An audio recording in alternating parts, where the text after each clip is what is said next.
melangkahi kehendak bebas. Sebagai bagian dari ekspresi penciptaan dari Yang Maha Kuasa, kita dibekali dengan teknologi untuk mengasah kesadaran kita. Teknologi yang dimaksud adalah ego atau kehendak bebas. Hanya ketika kita dilengkapi dengan teknologi inilah, kita dapat berkreasi di sekolah bumi ini. Kreasi yang kita lakukan di bumi ini tidaklah terbatas, sesuai dengan potensi yang masing-masing individu miliki. Kita dapat melihat bagaimana dengan kehendak bebasnya, manusia membangun peradaban demi peradaban, entah untuk memuaskan egonya yaitu melayani diri, atau untuk melayani sesama. Bagaimana kita menggunakan kehendak bebas adalah karma. Artinya, apapun yang kita lakukan, pasti akan berdampak kepada diri kita sendiri di kemudian hari. Dampak yang dimaksud selama ini banyak disalahartikan oleh umat manusia. Mereka beranggapan bahwa karma hanyalah sebatas balasan dari perilaku di kehidupan saat ini. Namun, sesungguhnya karma adalah aliran energi yang melampaui ruang dan waktu. Artinya, energi yang kita keluarkan baik berupa niatan, ucapan, maupun tindakan, tidak sebatas akan kembali kepada kita di kelahiran kita yang sekarang, namun dapat tersimpan, terakumulasi, dan akhirnya mengalir kepada kita pada kondisi yang tepat, entah itu di kehidupan yang sekarang atau di masa depan. Bagaimana kelahiran kita saat ini adalah hasil dari karma kita di masa lalu.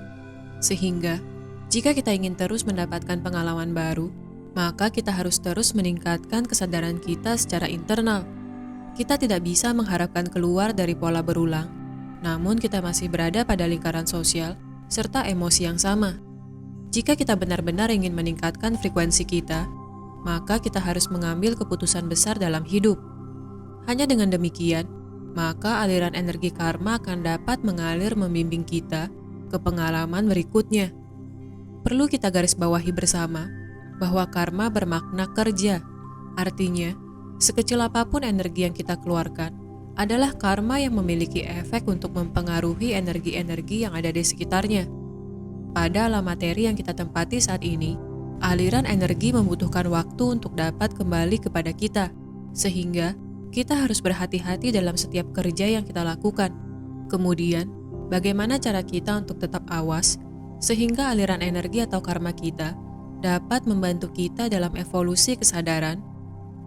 Caranya adalah dengan tidak melangkahi kehendak bebas orang lain. Jika kita menyadari bahwa kita terlahir dengan ego, maka kita akan memahami bahwa orang lain pun demikian.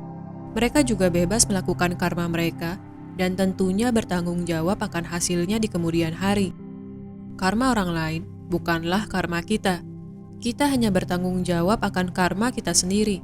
Sehingga kita harus dapat menguasai lapisan energi fisik, emosional, mental, serta jiwa kita sendiri. Tidak melangkahi kehendak bebas orang lain dapat kita lakukan dengan menjadi pendengar yang baik. Kita tidak memberikan keputusan akan hidup orang lain, atau kita tidak ikut campur akan drama kehidupan mereka. Inilah batasan yang perlu kita tarik, sehingga kita dapat fokus dengan aliran karma kita sendiri. Kemudian, bagaimana ketika kita menjadi orang tua maupun anak? Bukankah kita bertanggung jawab akan mereka? Jalinan karma pada keluarga inti adalah akumulasi karma di masa lalu. Artinya, kita dan anggota keluarga kita sudah menyepakati bahwa kita akan saling membantu satu dengan yang lainnya untuk bisa terus meningkatkan kesadaran secara kolektif. Jika kita mengalami kebangkitan spiritual lebih dulu daripada mereka, maka kita harus terus melakukan evolusi kesadaran tanpa harus menceramahi mereka dengan niatan mereka terbangun bersama kita. Kita dengan bijak mengamati bagaimana evolusi kesadaran yang kita alami sesungguhnya memiliki dampak kepada kesadaran mereka tanpa kita perlu melakukan adu argumen dengan mereka. Ketika kita mengalami kebangkitan spiritual, maka transformasi diri akan terjadi. Kita yang sekarang akan bersinar lebih terang daripada kita yang dahulu. Kita yang sekarang akan dilimpahi dengan cinta kasih. Maka, alirkanlah energi cinta kasih ini kepada orang-orang terdekat kita, sehingga kita dapat menjaga kehendak bebas kita dan tidak melangkahi evolusi kesadaran atau kehendak bebas dari orang lain.